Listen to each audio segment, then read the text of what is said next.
මලපහ සමග ලේ පිටවීම සිදුවෙන්නේ අර්ශස් හින්දාමද? මලපහ සමග ලේ පිට වෙන්න පුළුවන් අනිත් රෝග තත්ත්ව මොනවාද? මහබඩවැලේ පිළිකාවක් නිසා ලේ පිට වෙනවා නම් තිබෙන්න පුළුවන් අනිත් රෝග ලක්ෂණ මොනවාද? මේ රෝග ලක්ෂණ ඔබට තිබෙනවා නම් ඔබ කළ යුත්තේ මොකක්ද? මම මහාචාර්ය දක්ෂිත වික්‍රමසිංහ මේ වීඩියෝ එකේදී අපි මලපහ සමග ලේ පිටවීම ගැන කතා කරමු. වැසිකිලි යනකොට මලපහත් සමග ලේ පිට වෙනවා දැක්කොත් බොහෝ අය හිතන්නේ ඒ අර්ශසින්ද කියලා. මලපහ සමග ලේ පිටවීමට බහුල්තම හේතුවක් තමයි අර්ශස්. හැබැයි මලපහ සමග ලේ පිට වෙන්න පුළුවන් වෙනත් රෝග තත්ත්ව කීපයක් තිබෙනවා.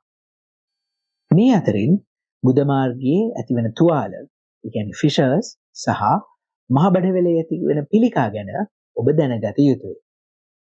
අර්ශස් නිසා ලේ පිට වෙනවා නම් එහිදී බොහෝ විට ඔබ දකින්නේ රතු පාට අලුත් ලේ දියර වශයෙන්. සමහර විට රුධිරය කැටි දකින්න පුළුවන්. බොහෝ අවස්ථාවල අර්ශස් නිසා ඇතිවෙන රුධිර වහනය වේදනාවක් ඇති වෙන්නේ නැහැ. හැබැයි ඔබට වැසිකිලි යාමේදී ගුද මාර්ගයෙන් ගැටිත්තක් නැත්නම් ගෙඩියක් එළියට එනවා වගේ දැනෙන්න පුළුවන්. ඒ වගේම අර්ශස් ඇති වෙන්න මූලිකම හේතුව දිගුකාලීන මලබද්ධය සහ තැටමීම. ෆිෂර් එකක් එහෙමත් නැත්නම් ගුද මාර්ගයේ ඇතිවෙන තුවාලයක් නිසා රුධිර වහනයක් වෙනවා නම් ඒ රෝග ලක්ෂණ මීට වඩා තරමක් වෙනස්. මෙහිදී බොහෝ විට ඔබ ලේ බින්දුවක් නැත්නම් දෙකක් වගේ කුඩා ප්‍රමාණයක් තමයි දකින්නේ. ඒ වගේම මේ ලේ කලින් වගේ අලුත් රතු පාට ලේ. මෙහිදී ඔබට දැඩි වේදනාවක් ඇති වෙනවා. විශේෂයෙන්ම මලපහ පිට කිරීමේදී සහ ඉන්පසුව. මේ ෆිෂර්ස් ඇති වෙන්නත් ප්‍රධානම හේතුව මලබද්ධය සහ තැටමීම. ඔබට අර්ශස් සහ ෆිෂර්ස් ගැන වැඩිදුර විස්තර දැනගන්න අවශ්‍ය නම් ඒ පිළිබඳව මම කරපු වීඩියෝස් නරඹන්න පුළුවන්. අර්ශස් සහ ෆිෂර්ස් කියන්නේ මලපහ සමග ලේ පිටවීමට ප්‍රධානම හේතු දෙකක්. හැබැයි මේවා භයානක රෝග තත්ත්ව නෙමෙයි. ඖෂධ සමග සහ ඔබේ ජීවන රටාවේ වෙනස්කම් සමග මේවා සම්පූර්ණයෙන්ම සුව කරන්න සහ නැවතත් එම වළක්වා ගන්න පුළුවන්. මලපහ සමග ලේ පිට වෙන්න පුළුවන් භයානකම රෝගී තත්ත්වය තමයි මහබඩවැලේ තියෙන පිළිකා. මේ පිළිකා මහබඩවැලේ ඕනම තැනක තියෙන්න පුළුවන්.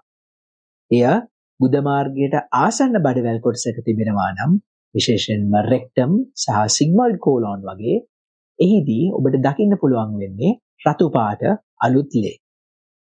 මහබඩවැලේ ඊට වඩා කලින් කොටසකින් රුධිර වහනය වෙනවා නම් ඒ ලේ කළු පාට එහෙම නැත්නම් පර්ණ ලේ වෙන්න පුළුවන්.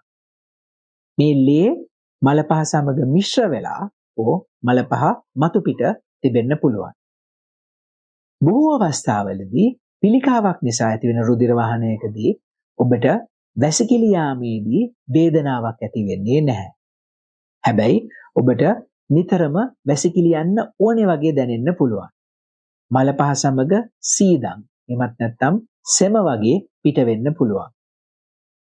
ඔබේ මලපහ පිටවීමේ රටාවේ වෙනසක් ඇති වෙන්න පුළුවන්. ඒ වැසිකිලි යාමේ වෙනස මල බද්ධය එහෙමත් නැත්නම් වෙනදාට වඩා තද විදියට මලපහ පිටවීම සහ නිතර මලපහ පිටවීම එහෙමත් නැත්නම් මලපහ වල ඝනත්වය අඩු වීම කියන ආකාර දෙකටම සිදු වෙන්න පුළුවන්.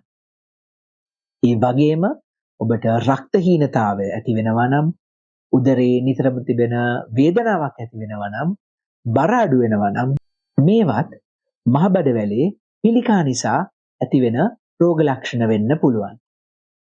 ඔබට මහබඩවැලේ පිළිකා ගැන වැඩිදුර විස්තර දැනගන්න අවශ්‍ය නම් ඒ පිළිබඳව මම කරපු වීඩියෝ කිහිපයක ලින්ක්ස් මම පහලින් දක්වලා තියෙනවා.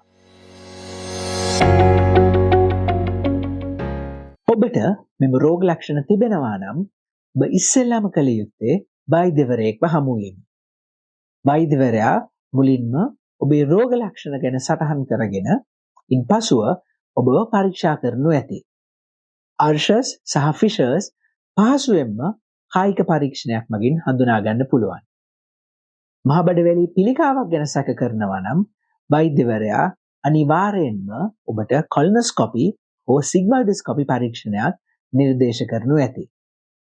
සමහර විට අපි අර්ශස් හඳුනාගත්තත් අර්ශස් වලට අමතරව පිළිකාවක් නැති බව තහවුරු කරන්න මේ පරීක්ෂණය නිර්දේශ කරනවා.